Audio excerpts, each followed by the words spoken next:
Bonjour, je suis Ali Tandian, professeur titulaire à l'Université Gaston Berger de Saint-Louis, où j'enseigne la sociologie des migrations internationales depuis une dizaine d'années, après des études faites un peu partout en Europe. Voilà.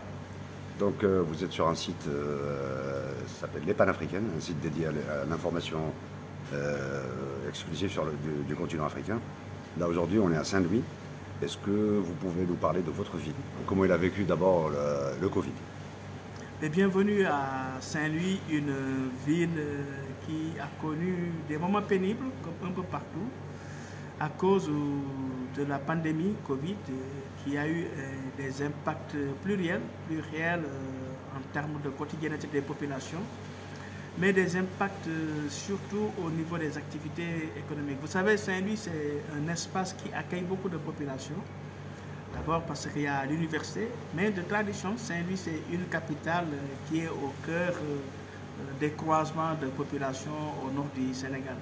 Malheureusement, avec le Covid, plusieurs populations ont perdu leur emploi.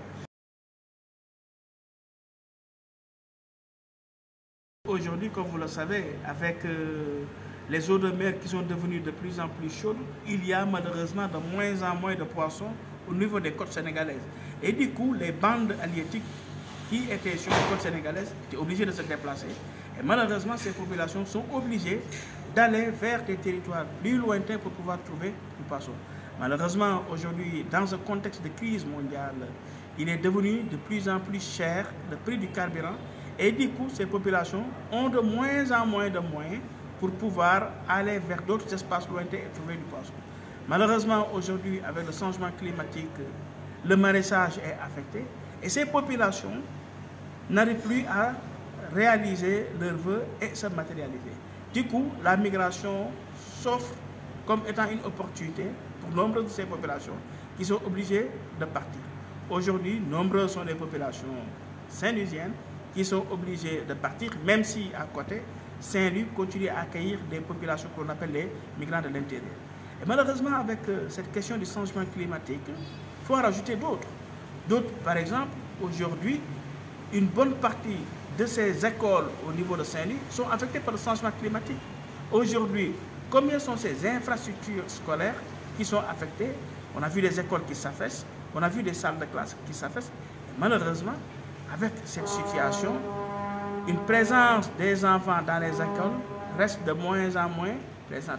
Et ce qu'il faut rappeler également comme conséquence du changement climatique, c'est que de plus en plus, avec des inondations, l'État est obligé de faire intervenir, de faire loger des populations dans des écoles pendant un bon moment. Malheureusement, cette présence dans ces écoles fait qu'aujourd'hui, une bonne partie des écoles reste pendant plusieurs semaines, plusieurs jours avant de commencer. Et ce retard fait en sorte que le capital, le volume scolaire qui devait être utilisé dans les écoles s'affaisse, se réduit et du coup a un impact sur la production, a un impact sur les résultats scolaires, sans compter tout ce qu'il y a comme maladies diarrhéiques qui affectent ces jeunes et qui sont dues, entre autres, par ces changements climatiques. Donc Saint-Louis, une ville affectée par le changement climatique est ressenti au plan économique, ressenti en termes de perte d'infrastructures, ressenti en termes d'accueil au plan d'établissement hôtelier, ressenti également en termes de maladies au niveau de ces populations juvéniles affectées par des maladies diarrhéiques.